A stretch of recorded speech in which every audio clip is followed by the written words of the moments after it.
नाही त्यांना अटक केली असती, ईडीची कारवाई त्यांच्यावर झाली असती. सगळं जे काही त्यांचं पकडलं होतं ते झाकायला त्यांनी तिथे उडी मारली. मग कुठे सुरतला गेले, गुवाहाटीला गेले, गोव्यात गेले, कुठे झालं ते झालं. पण त्यांचा कुठे दबाव होता का? ते घाबरले का? कारण ते निवडणुकीला घाबरतात. बघा, पुणे लोकसभाचे देखील निवडणूक अजून होऊ शकत नाहीये, स्थानिक स्वराज्य संस्थेच्या निवडणुका अजून होऊ शकत नाही. आणि मग सगळं झाल्यानंतर आम्हाला वाटलं मुंबई विद्यापीठाचे तरी होतील, त्यासमोर पण जायला घाबरत असतील तर नक्की आपण समजायचं तरी काय. मग एवढं सगळं फोडाफोड करून म्हणजे 2 पक्ष फोडले, एक परिवार फोडला, महाशक्ती स्थापन केली, एक मुख्यमंत्री, 2 एकदम भारदस्त उपमुख्यमंत्री, किती आता काय त्यांचे आकडे कोणालाच माहिती नाही किती कोणासोबत आहे. पण हे सगळं होऊन महाशक्ती त्यांच्या सोबत असून जर मुंबई विद्यापीठाची निवडणूक मिंदे आणि भाजप सरकारला देऊ शकत नसतील, धरपक असतील, घाबरत असतील, तर मग काय होतं? दुसरी बाजू ही पण असू शकते की ही सुरुवात आहे नेमणुकांवरनं राज्य चालवायचं, नेमणुकांवरनं देश चालवायचा. कदाचित पुढच्या लोकसभेमध्ये देखील असंही होईल की लोकसभा निवडणुकीचा कार्यक्रम जाहीर होईल आणि मग स्थगित येईल की नाही आता आम्हीच चालू सगळं, निवडणुकीची गरज नाही. कारण पाहताय आपण वेगळ्या वेगळ्या राज्यांमध्ये राज्यपाल हस्तक्षेप करतच आहेत विरोधी पक्ष, म्हणजे ते आम्ही देशभक्त पक्ष आहोत त्यांच्या राज्यांमध्ये. पण अजूनही पाहायला मिळते की जर स्थानिक स्वराज्य संस्थेमध्ये प्रशासन चालवत असतील, घोटाळे करत असतील, मुंबई विद्यापीठामध्ये आज आपण पाहिलं असेल आत्ताच्या घडीला 11 जे गव्हर्नर नॉमिनी असतात ते नोंदवून घेतलेले आहेत, ते रजिस्टर झालेले आहेत, त्यांना नॉमिनेट केलेले आहे. मराठा टीचर्स कॉन्स्टिट्युएन्सी असते, प्रिन्सिपल कॉन्स्टिट्युएन्सी असते, ह्याच्या निवडणुका झाल्या. मला की पदवीधरांची काय चूक आहे, सुशिक्षित मतदारांची काय चूक आहे की त्याचा आवाज हा त्या सेनेटमध्ये जाऊ शकत. बरं, सेनेट काय तुमचं सरकार पाडणार नाहीये, पाडणार ते आम्हीच आहोत, पण सेनेट हे सरकार तुमचं पाडणार नाहीये, त्याला एवढं घाबरता कशाला तुम्ही? 10 सुशिक्षित ग्रॅज्युएट उमेदवार जे इतर ग्रॅज्युएट्स मतदान करून देतात तुम्हाला, ते तुम्ही निवडून देऊ शकत, ते तुम्ही निवडणूक स्थगित करता. कदाचित मागच्या वर्षीची वातावरण होतं, आपण पाहिलं असेल 6 निवडणुकीत बघून असंच पदवीधरांच्या वगैरे ज्या निवडणुका होत्या एमएलसी साठी, 12 एमएलसी पाहिजे त्याच्या मागे लागलेल्या आहेत.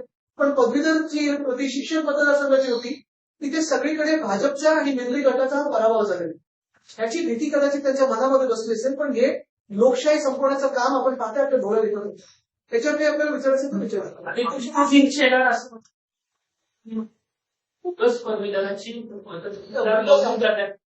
वेगाने शादी में आपलं विमान असं म्हण, ज्यांना माहिती नाही त्याच्यात कशाला जायचं. मी मागच्या वेळी पण बोललोय की काही लोकांना थेरपीची गरज असते, प्रेमाची गरज असते, मी तर ते प्रेम देत असतो, भाजपमधून त्यांना मिळत नाही.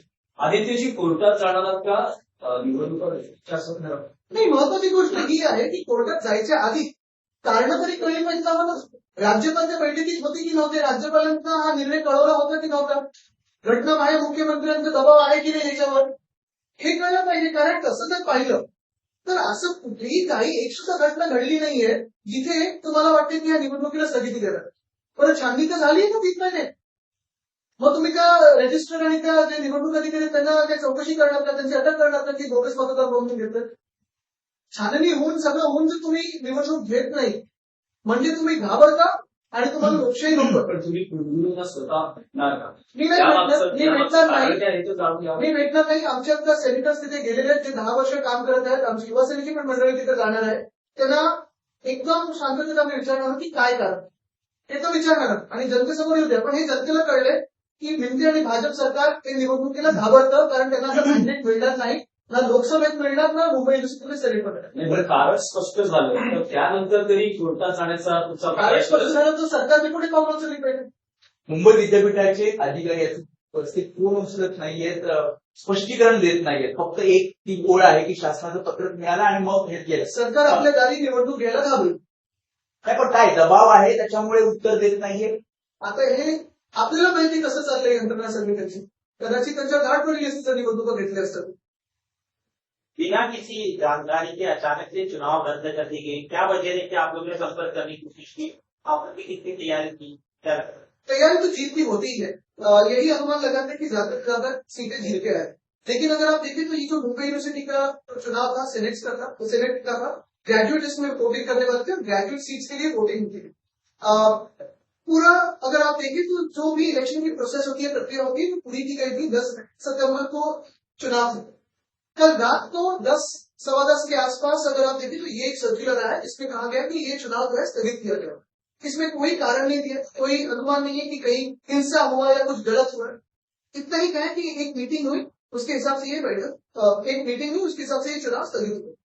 मुझे यही जानना है कि अगर पूरे कोविड के समय में बंगाल में चुनाव आप करवा सकते हो और कोविड देश भर में फैला सकते हो, अगर पूरे हिंसाचार के समय में वहां पंचायत की पोस्ट ले सकते हो, मणिपुर की तो जैसी सिचुएशन यहाँ नहीं, हालत नहीं है, किसी एक संगठन ने या एक पार्टी में दूसरे पर कोई आरोप नहीं लगाया, कुछ नहीं, कुछ गड़बड़ नहीं है, कोई कीचड़ नहीं है, तो फिर क्यों ये स्थगित किया?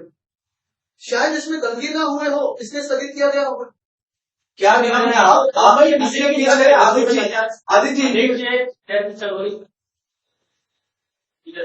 त्यांचा ही मूळ झालेला आहे, कारण अगदी आज शेवटचा अर्ज दाखल करण्याचा आणि अशा पद्धतीने स्थगिती युवासेनेची पुढे काय भूमिका राहते, म्हणजे आक्रमक पद्धतीने काय केलं जातं? नाही, युवासेना शिवसेना हे सरकार तर पाडायला लागणार नाही, हे लोकशाही विरोधी सरकार आहे, देशाचे विरोधी सरकार. पण ह्या ज्या घटना आहे त्याच्यातून तुम्ही यांची जी एक मानसिकता ती ओळखून घ्या. जर तुम्ही त्यांना संधी दिली तर उद्या प्रेस पण बंद करतील की निवडणुका बंद करतील, म्हणजे देशभरात मुद्दा हाच येतो. मी याच्यावर जाणार नाही की कोणाला प्लॅटफॉर्म मिळतो, स्टेज मिळतो, ज्याला लढायचं असतं, पुढे यायचं असतं राजकारणातून ते कसे येते, त्याला ती आपली ताकद असते, इच्छाशक्ती असते. पण ही निवडणूक जे मतदार नोंदवून घेतात, स्वतःला मतदान करतात, त्यांच्या आवाजासाठी असतं, त्याची सेनेटमध्ये पदवीधरांचा आवाज जाण्यासाठी असतो. जर बाकीच्या निवडणुका तुम्ही लिहून दिलेल्या आहेत मग ही धन दबाव है सीएम पर, जैसा कि आप कह रहे थे दबाव है, तो किसका दबाव हो सकता है? क्या उनके दबाव में ये चुनाव कैंसिल कराया गया है?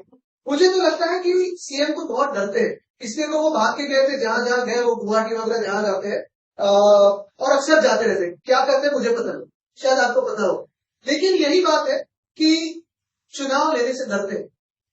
पुणे के अगर आप देखें तो लोकसभा का जो एक उपचुनाव है वो लेना बाकी है। पिछले साल अगर आप देखें तो पदवीधरों का जो एक चुनाव था वो तो महालिका साहब ने जीत चुकी है। और ये मुंबई यूनिवर्सिटी का जो चुनाव होता है, जब आपने भी मुझे पूछा पिछले हफ्ते में, आप पूछ रहे थे कि ये खिलाफ वो होगा क्या, कैसी होगी रणनीति, मैं आपसे सबसे कह रहा था कि ये हाइप करने की बात नहीं है। ये चुनाव है, चुनाव जैसे लड़ेंगे, चुनाव जैसे जीतेंगे, इसमें कोई हाइप की बात नहीं। कि हम सभी लोग इतनी मैच्योर भूमिका ले रहे हैं, कहीं कुछ हिंसा नहीं है, कहीं कुछ बैनर पोलिंग पे नहीं है, तो क्यों इतना डर है? ये डर अच्छा है उनके मन में, लेकिन डर से अगर चुनाव ना हो तो देश के लिए हानिकारक है।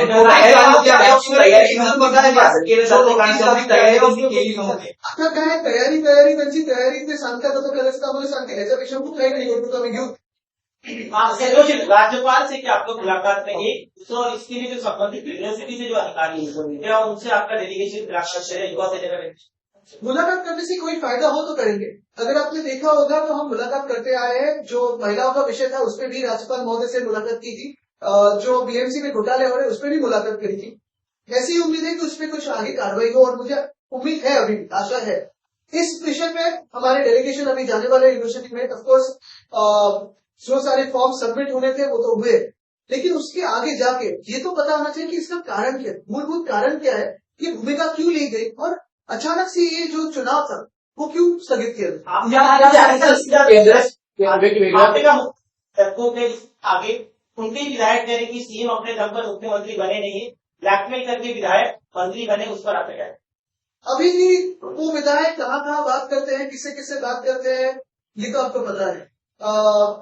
बात तो सही है कि मुख्यमंत्री डरपोक है, और मैं डराऊंगा, हर जगह डराऊंगा, क्योंकि अगर डरपोक ना होते तो हमसे वो गद्दारी ना करते, क्योंकि उनको पता था कि अगर वो भाजपा में ना जाते, वॉशिंग मशीन में ना जाते तो जेल में जाते युवा से। लेकिन तो यही बात है कि जो भी उनकी राजकीय भूमिका हो, जितना भी उनको कुछ भी करना हो करें, लेकिन ये चुनाव जो सबसे छोटा चुनाव होता है, अगर ये भी लेने की तैयारी नहीं है तो फिर क्या हिम्मत है? सीएम को ब्लैकमेल किया जाने बहुत बड़ा आरोप है, उनके विधायक लगा दिए किस तरह से आपने मंत्री बनने के विधायक। अभी मैंने तो कहा है, परसों भी कहा था कि ये एक्सपेंशन होने वाला नहीं है, और ये सरकार गिरेगी तो बात है।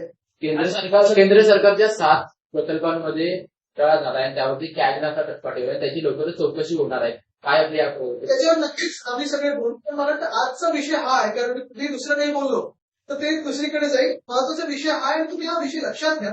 मी परत एकच सांगेन की जर ह्या निवडणुका अशा स्थगित व्हायला लागल्या तर 24 लोकसभा पण स्थगित, कारण हे ना, लोकसभा असेल, विधानसभा असेल, स्थानिक स्वराज्य संस्था असेल किंवा मुंबई विद्यापीठाचं असेल, तिथे ह्या पक्षांनी मॅन्डेट आता मिळणार नाही हे त्यांना कळलेलं आहे. तिथे यांना निवडणुका घ्यायचं नाही, नेमणुका करून त्यांना जिंकायचं.